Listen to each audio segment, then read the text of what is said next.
दोस्तों, अंदरूनी मुल्क से खबर आई है। अंदरूनी मुल्क के एक मादरे वतन, फादरे वतन, इनको 100 बार नमन, श्री आसिम मुनीर साहब 1008 साहब से।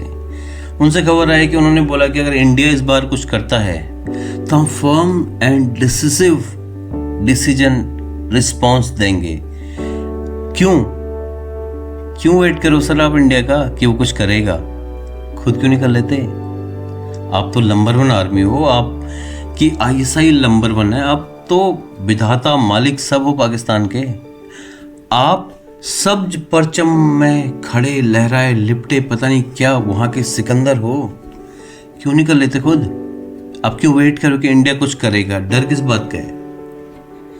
आपको डर किस बात का है कि इंडिया कुछ करेगा तो हम करेंगे? आप खुद क्यों नहीं कर ले रहे हो? इसका रीजन हम बताते हैं आप क्यों नहीं करते हो। आप इसलिए नहीं कर रहे हो क्योंकि आपको पता है कि ऑपरेशन सिंदूर अभी ख़त्म नहीं हुआ है और ऑपरेशन सिंदूर का 2.0 आने वाला है। आएगा, अंदर तक आएगा, जड़ तक आएगा। पॉइंट ये था, क्यों था ये ऐसा, क्यों बोला श्री 1008 ने मादर वतन फादर वतन इनको नमन श्री आसिम मुनीर साहब ने, क्योंकि पाकिस्तान के सर्वे हैं, मालिक हैं, माई बाप है उनके। क्योंकि 2 चीज़ें हैं। एक तो सर इनके यहाँ पर बड़ी बेरोजगारी है, सिर्फ एक जगह, वो है आटे की चक्कियों में। जो चक्कियों में गेहूँ पीस का आटा बनाया जाता है, वहाँ पर थोड़ा सा बेरोजगारी, क्योंकि गेहूँ है नहीं, पीसना कुछ है नहीं तो आटा है नहीं।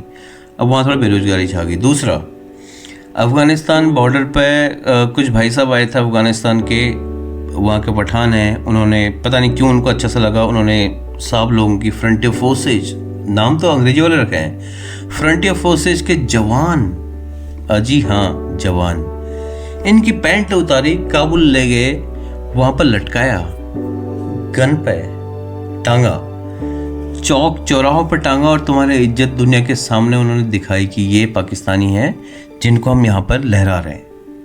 उसके बदले में तुमने क्या किया? उसके बदले में तुम अफगानिस्तान में घुसे। तुम्हारे पास फाइटर प्लेन है ना, JF-17 टिन का डब्बा। अफगानिस्तान घुसे थे, मासूम मजलूमों को मारा तुमने, क्रिकेटर्स को मारा बे। तुम्हारी औकात है कि तुम तालिबानी अटैकर्स के सामने खड़े हो जाओ? जो बंदा जेवलिन लेके खड़ा है, जो बंदा AK-47 लेके खड़ा है, जो बंदा अपनी छाती लेके खड़ा है, उनके सामने तुम हो सकते हो खड़े? नहीं हुए ना।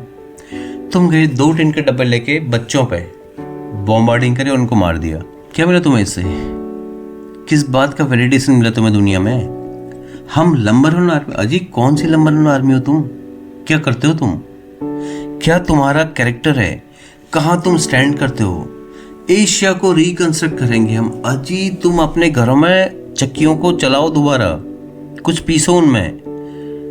गेहूं गंदम तुम्हारे होता नहीं, कहीं से मंगाओ, खाओ, जियो। किस ड्रीम में, किस ख्वाबों में तुम ये सोच रहे हो कि तुम सिकंदर की फौज हो, सब्ज परचम लहरा के आएंगे? अरे तुम अपने कच्चे संभालो यार, लाल वाले। अफगानिस्तान के बॉर्डरों पे तुम्हारे कच्चे साले दिख गए, पूरी दुनिया की मीडिया ने कवर किए हैं। क्या करोगे तुम? साहब है, पता नहीं कुछ तो है वो साहब में के अंदर, कोई तो कीड़ा है, वो कुछ ना कुछ तो है कि साहब आते हैं मूंछों पे कलर करा के थोड़ा एक्स्ट्रा, और आते हैं फिर बोलते हैं कि देखो हम रिटेलिएट करेंगे इंडिया को। तुम्हें पता तुम किसकी बात कर रहे हो? मैं तुम्हें एक सजेशन देता हूँ, थोड़ा आराम से बोलो। अगर दिल्ली तक ये बात पहुंच गई तो तुम्हारे प्रॉब्लम हो जाएगी। वो सुनने वाले नहीं है, मैं बता रहा हूँ, मेरी बात मानो। वो सुनने वाले नहीं है, वो घुस जाएंगे इस्लामाबाद तक। फिर मत बोलना कि किसी ने हमें वार्न नहीं किया। मैं तुम्हें सोशल मीडिया पर आके, यूट्यूब के चैनल पर आके तो मैं डायरेक्टली बोल रहा हूँ कि ये वाले पंगे मत लो, ये बंदे कर देंगे। तुमने देखा नहीं? एयरफोर्स देखी थी इंडिया की? राफेल देखे? हाँ, राफेल से आती तुम्हारा आता है पहला वाला 6070। तुम्हारे प्राइम मिनिस्टर हर फोरम पर जाके बोला था ना कि हमने 6 प्लेन्स गिराए हैं, 7 प्लेन्स गिराए हैं, 8 प्लेन्स गिराए हैं। समझते हो थोड़ा बहुत? थोड़ा समझ में आता है ड्रॉप टैंक्स क्या होते हैं, डिकॉय क्या होता है, मिलिट्री कैसे काम करती है। तुम कौन सी वाली फौज हो बे? तुम्हें सच में लग गया कि तुमने 7 प्लेन गिरा दिए इंडिया के? तुम्हें लग भी गया और तुम्हें जनता ने मान भी लिया। वो कमेंट कर रहे हैं, वो बावले बेचारे, उनको कुछ नहीं पता यार। उनको 2 रोटी किसने खिलाया, उसके बाद बोला जाओ 100 कमेंट करके आना। वो बोला हिंदुस्तानी चाहिए, उसके में कमेंट करेंगे हमने तुम्हारे 7 प्लेन गिराए। अबे तुमने गिरा लिए, खुश हो? पता है तुम्हें प्लेन गिराना क्या होता है? तुम्हें लगता है कि हम प्लेन लेके आएंगे, राफेल लेके आएंगे, हमारा लॉस होगा और हम वापस आके दिल्ली में बैठ जाएंगे? तुम्हें पता है कुछ आर्मी की स्ट्रेटजी कैसे होती, तुम समझते हो? तुम्हारी आर्मी भी है, तुम्हारे जनरल कर्नल मालिक तो आसिम मुनीर साहब हैं ही पाकिस्तान के। साहब तो पाकिस्तान की छाती में कूदते हैं। साहब को ये पता है कि अगर इतना बड़ा इंटेंस ऑपरेशन चल रहा है, उसमें हम अपने राफेल लेके तुम्हारी फायर फाइटिंग के बीच में कूदेंगे। हमारी फायर फाइटिंग के, हमारे एयर डिफेंस एक्टिवेट है, हम शूट कर रहे हैं लोगों को, हम तुम्हारे एरियल ऑब्जेक्ट्स को गिरा रहे हैं। हमारे आर्मी की एडी एक्टिव है, एयरफोर्स की एडी एक्टिव है। तुम्हारी तरह थोड़ी है यार हम कि हम आ गए जी, हम सिकंदर की फौज हैं। अबे अफगानिस्तान, अफगानिस्तान का नाम सुने हो? वहां पर तुम्हें कैसे दौड़ा रहे हो, तुम्हें समझ में आ रहा है?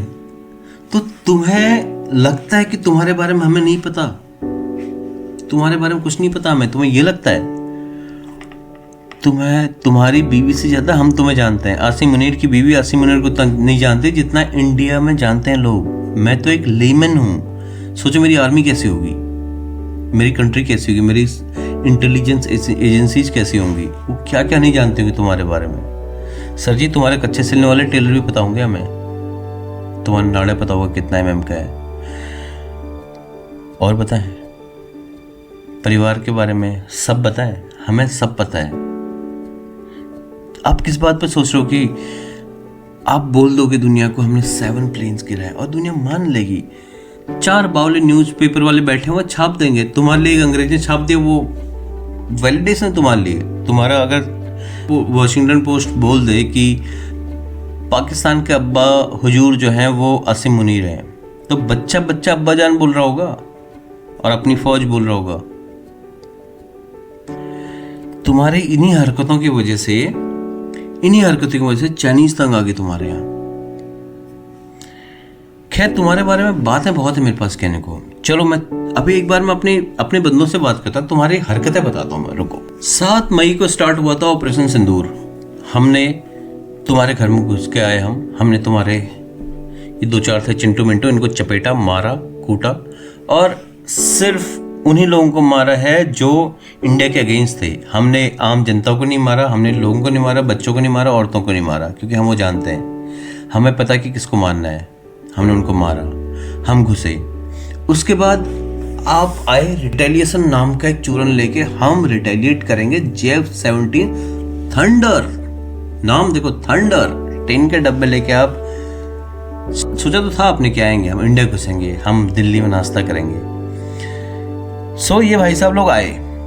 अब मैं अपने लोगों से बात कर रहा हूँ कि ये भाई साहब लोग आए 7 नवंबर को। इन्होंने सोचा कि हम जाएंगे, घुस जाएंगे, सिकंदर की फौजें हम दरियाओं में, मतलब शमशीर हाथ में पकड़ के, सब्ज परचम लहराते हुए चढ़ दौड़ेंगे हम तो महमूद गजनबी, मोहम्मद गौरी टाइप के कुछ हैं हम, उन्हीं वही रेस हैं हम, उन्हीं के खानदान से हैं। ये भाई साहब लोग आए 7 को, इनके साथ कुछ नहीं हुआ, इनके बस का कुछ नहीं था, ये घुसे ख्वाबों में, दिल्ली तक तो आ ही चुके थे ख्वाबों में। फिर 8 को फिर हमने फिर ठोका। 9 को ये भाई साहब लोग लाए ड्रोन्स, 8 को भी लाए थे थोड़ा थोड़ा, ये इनके पास आए ड्रोन्स। अब ड्रोन्स कहाँ से आए इनके पास? क्या इनके यहाँ कोई फैक्ट्री है? पाकिस्तान में कोई ड्रोन बनाता है? ऑटोमोबाइल इंजीनियरिंग वहाँ चलती नहीं है उनके। क्या आपको लगता है रोबोटिक्स वहाँ होगी? वहाँ कुछ नहीं है। वहाँ पर सिर्फ दिलासों के अलावा पाकिस्तान में कुछ नहीं है। आटे के नाम भी दिलासा है वहाँ, आटे की चक्कियाँ सब बंद हैं।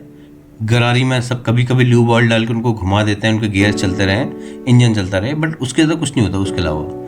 ये लोगों ने सोचा कि हम जाएंगे और हम कर देंगे। और ये लोग भाई साहब 8 तारीख को कुछ ड्रोन्स इन्होंने भेजे। उससे पहले हमारे ड्रोन्स कहाँ गए थे सबको पता है। 9 तारीख की रात को भाई साहब आए 1000 ड्रोन लेके जैसलमेर में। इन्होंने सोचा जैसलमेर में हम डिकॉय ड्रोन्स भेजेंगे और हम उसके बाद हम अपना काम करेंगे। अबे तुम चने खाते हो क्या खाते हो? तुम्हारा जो हरकत है सालो बच्चा बच्चा जानता है। ये तो बिल्कुल ये वो वाली नोवेल होगी जो एक जो जासूसी वाली नोवेल नहीं होती हो, जिसमें एक बंदा कुछ करता है और 4 मीनार की सिगरेट पीते हुए आगे जाता है और सोचता है कि मैं ही इस दुनिया का सबसे बड़ा स्पाई हूँ।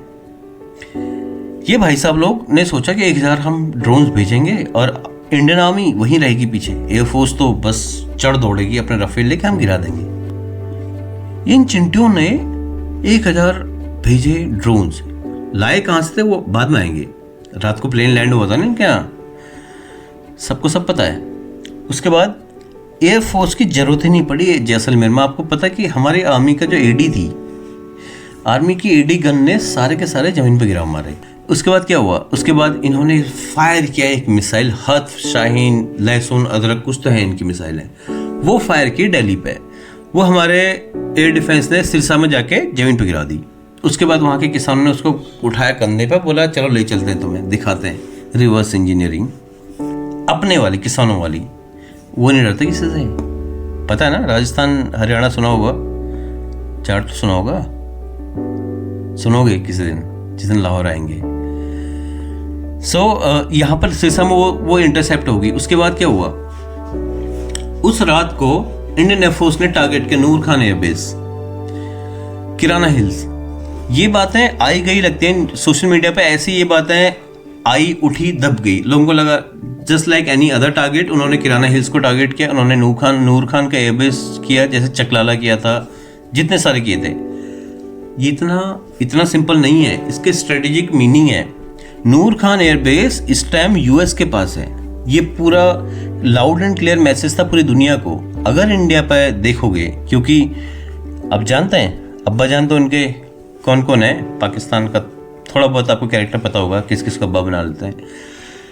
यूएस को डायरेक्ट मैसेज था कि अगर आप इंडिया के साइड देखोगे या किसी के थ्रू देखोगे, हमें पता है आपके एसेट्स कहाँ हैं, आपके डीप एसेट्स कहाँ हैं, वहाँ हिट करेंगे हम। नूर खान एयरबेस की एयर स्ट्रिप्स उड़ाई हैं, हैंगर उड़ाए हैं, और प्लेन्स का आपको पता होगा हम 70, 60, 90, 80 नहीं करते।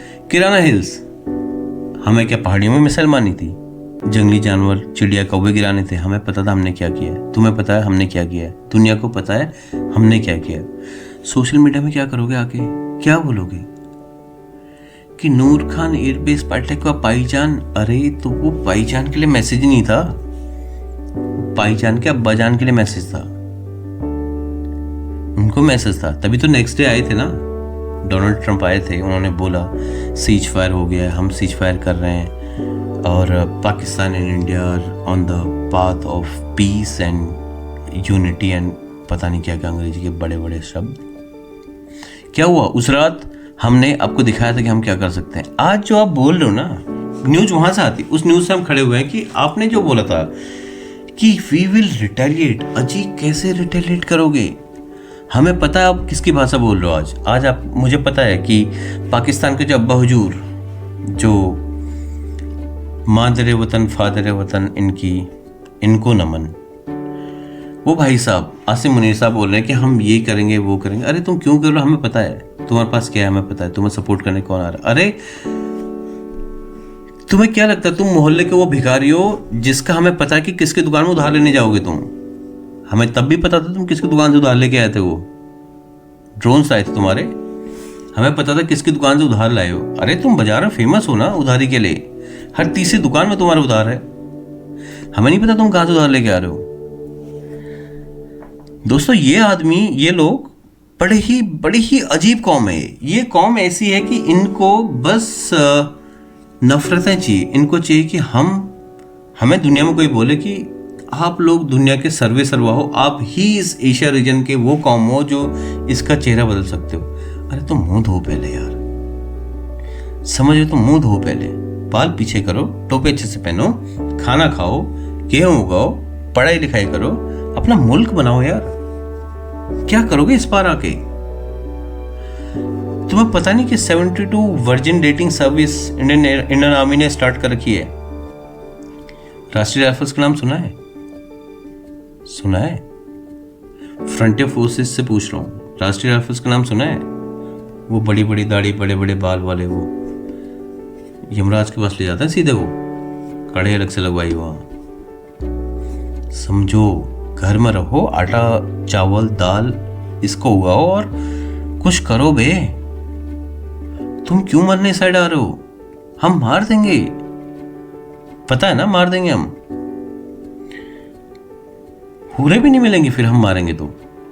सो हमें ये पता है कि पाकिस्तान इस टाइम उड़ कैसे रहा है। हमें पता है कि किसकी गोद में बैठे हुए हैं भाई साहब। हम जानते हैं कि आप करना क्या चाह रहे हो। और सोचो, मैं इस ज़मीन का एक लेमैन आदमी जिसको बहुत ज़्यादा नॉलेज है नहीं आर्मी की, बहुत ज़्यादा नॉलेज आर्मी के ऑपरेशंस की नहीं है, पर मैं जानता हूँ कि आर्मी क्या सोच रही होगी। आप सोचो उनको कितना पता होगा।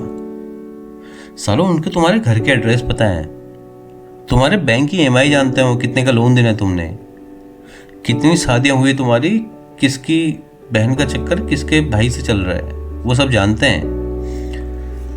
अननोन गनमैन इन लाहौर, पेशावर, रावलपिंडी, इस्लामाबाद, सुना था? सुनोगे बहुत। ये आएंगे, ये आ रहे हैं। ये पता है क्या, मेरे को कोई आके नहीं बता रहा है, ये मेरा अपना नॉलेज है, ये मेरा अपना, इतने सालों में हम सब जो लोग जो सब देख रहे हैं वो हमारा एक्सपीरियंस है कि वो आएंगे, तुम्हारे पास आएंगे, तुमसे हिसाब लेंगे। हम आएंगे जरूर। डोनाल्ड ट्रंप ने बोला कि 7 प्लेन गिरे हैं इंडिया के इस ऑपरेशन सिंदूर में। ओके, आपको लगता है गिरे होंगे? आप अगर रीशफलिंग समझोगे वर्ल्ड ऑर्डर का इस टाइम कैसे चल रहा है, अगर पावर डायनेमिक्स कैसे शिफ्ट हो रही है, एशिया कैसे फंक्शन कर रहा है, दुनिया कैसे फंक्शन कर रही है, तो आप समझोगे कि डोनाल्ड ट्रंप का ये बोलना क्यों ज़रूरी है। क्यों ज़रूरी है कि नूर खान एयरबेस की बात आप दुनिया भर में खुल के बोल नहीं सकते, बट गुस्सा आपको दिखाना पड़ेगा। दिखाया गया है, साहब बोले हैं आपके चचा। सो हमारे लिए कोई ये बहुत बड़ा रिविलेशन या बहुत बड़ा सरप्राइज़ नहीं है। हमें पता है कि वो क्यों बोलेंगे, कैसे बोलेंगे, वो बोलेंगे ज़रूर। क्योंकि नूर खान एयरबेस पर अटैक हुआ भाईजान, नूर खान एयरबेस पे। ये बात, ये सेंटेंस, ये उस लड़के का, उसने कोइंसिडेंटली उस रात को वीडियो बनाया और उसने बोला कि नूर खान एयरबेस पर अटैक हुआ भाईजान। ये आपके दिलों में कई सालों तक, कई दशकों तक ये बात इको करती रहेगी, कई दहाइयों तक इको करेगी आपके दिल में बात। नूर खान एयरबेस पर अटैक हुआ भाईजान। आपके लिए वो जगह जो आप जा नहीं सकते, जहाँ आपके जनरल्स तक नहीं जा सकते। नूर खान एयरबेस जो पाकिस्तान के लिए एकदम से फॉरेन एयरबेस है, जहाँ पर पाकिस्तान का कोई भी आर्मी का जनरल, कोई आर्मी अदर एस्टेब्लिशमेंट का बंदा जा नहीं सकता। उस जगह पर हमने ब्रह्मोस मिसाइल से अटैक किया है। हमें पता है कि US के एसेट्स हैं वहाँ पर, उनके इंस्टॉलेशन है। हमने वहाँ अटैक किया पूरे हिम्मत से, पूरे अपने अधिकार से, पूरे हक के साथ हमने अटैक किया। किसने क्या कर लिया हमारे साथ? आप 70 बोलो सर, आपको हम ड्रॉप टैंक्स भेज देंगे। आप 10-0 बोल देना। आपके प्राइम मिनिस्टर, डिफेंस मिनिस्टर, पता नहीं क्यों ही बनाए हुए तुमने, वो भी बोलेंगे कि सर हमने 7 प्लेन्स शॉट डाउन किए हैं। अरे चाचा, ड्रॉप टैंक्स थे, ऑयल भरा होता उसमें। थोड़ा कोई इनको एरोडायनेमिक्स, थोड़ा बहुत एयरक्राफ्ट का इंजीनियरिंग, थोड़ा बहुत फाइटर प्लेन्स का थोड़ा सा कुछ समझाओ इनको, थोड़ा बहुत तो सही।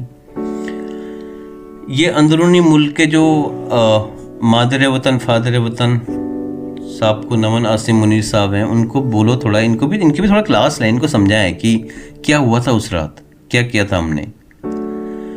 दुनिया भले ही बेवकूफ़ बन सकती है, मीडिया बेवकूफ़ बन सकता है, पाकिस्तान की जनता तो है ही बेवकूफ़। बनना क्या, उसको पता नहीं कितने सालों से बनाया जा रहा है। चलो बन सकती है वो बात, वो बेचारा अपने रोजी रोटी में लगे पड़े हैं, क्या ही इतनी चीज़ें समझेंगे। आसिम मुनीर तो समझता है ना, मूंछों पर डाई करके नेचुरल ब्लैक। उसको बोलो ना थोड़े ये वाले साइंस समझाए अपने डिफेंस मिनिस्टर को। साहब बहुत it's all over the social media. भाई कंट्री हो की जोक। आसिम मुनीर ने समझाना चाहिए उनको कि देखो सर ऐसा है, आप ये बकवास बंद करो, ये मुंह से थोड़ा डायरिया ज़्यादा हो गया है। और अपने प्राइम मिनिस्टर को भी समझाओ, बेचारा एक तो कांपता है बेचारा, ना उससे माइक लगता है, ना उसके जूते सही चलते हैं, ना उसका सूट सही चलता है। एक तो उसका कुछ न कुछ तो उसका डिफेक्ट है ना, मुझे लगता है तो उसके रीढ़ की हड्डी में कुछ प्रॉब्लम है। वो बेचारा सही से कभी फंक्शन ही नहीं कर पाता। बट एटलीस्ट उसको बोलना तो सिखाओ, उसको समझाओ कि ये हुआ क्या था। आसिम मुनीर जानता है इस बात को। आसिम मुनीर बहुत अच्छे से जानता है कि इंडियन आर्मी ने क्या किया था उस रात को, उन 3 रातों में आपके साथ क्या हुआ है। आपका सर बहुत गंदा सीन हुआ था।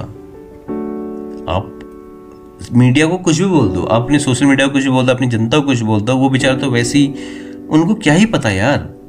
उनको ये पता है कि गंदम आटा गंदम आटा गंदम आटा रोटी बस।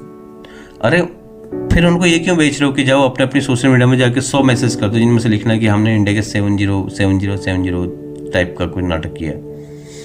उनको राफेल समझाओ, उनको फाइटर प्लेन समझाओ, उनको RAM jet scrum jet engine समझाओ कि कैसे काम करते हैं, उनको बैलिस्टिक मिसाइल क्रूज मिसाइल समझाओ, उनके हैंड ग्रेनेड, उनको चलो गोलियां तो तुम्हारा वो फट पड़ने का बिजनेस है तो उसमें क्या बोले, बट ये सब चीज़ें मिलिट्री वाली चीज़ें समझाओ ना कि कैसे काम करती हैं। ऐसे थोड़ी आके कुछ भी बोल जाते हैं, फिर हमें हंसी आती है, हम कमेंट करते नहीं और वो सोचते हैं कि यार हम तो पता नहीं सिकंदर की फौज है। सिकंदर कुछ समझाओ उनको। ये मैं पाकिस्तान के मादरे वतन फादरे वतन और इनको नमन उनको बोलना चाहता हूँ कि अपने कंट्रीमैन को समझाओ। कंट्रीमैन को छोड़ो, अपने प्राइम मिनिस्टर को समझाओ यार। वो बेचारा अपनी बेइज्जतियाँ करवा के आता हर जगह। एक तो उसको ट्रेनिंग दो, सबसे पहले लेपल माइक कॉलर माइक कैसे लगाते हैं, कैसे कहाँ फिट करते हैं, उसको बेचारा हर जगह बेइज्जती कराता अपनी। हम आएंगे जरूर, हम आपके छिलने आएंगे, छिलेंगे ढंग से, फिर पट्टी लगाएंगे बीटाडीन लगा के, पर छिलेंगे आपकी जरूर। ऐसा रंदा लगाएंगे, छिलेंगे ताकि आप आराम से बैठ सको। एक और वीडियो लाएंगे हम, अगले वीडियो में आएंगे। आपकी कल और न्यूज आने वाली, मुझे पता है, मेरे को पता है कि क्या होने वाला है। मैं आऊँगा जरूर, ये लेके आऊँगा और मेरे को अपने दोस्तों को भी तो बताना है। हम नए वीडियो लेके आएंगे। दोस्तों से दरख्वास्त अनुरोध है, निवेदन है कि लाइक कीजिएगा, थोड़ा कमेंट कीजिएगा और थोड़ा बढ़ेगा आगे। हम इनको छेड़ते जाएंगे, अब हमें थोड़ा बहुत फैलाते जाना। हम दुनिया जहान में सब जगह इनकी बेइज्जती करना चाहते हैं, छीछालेदार करना चाहते हैं। चलिए दोस्तों, जय हिंद।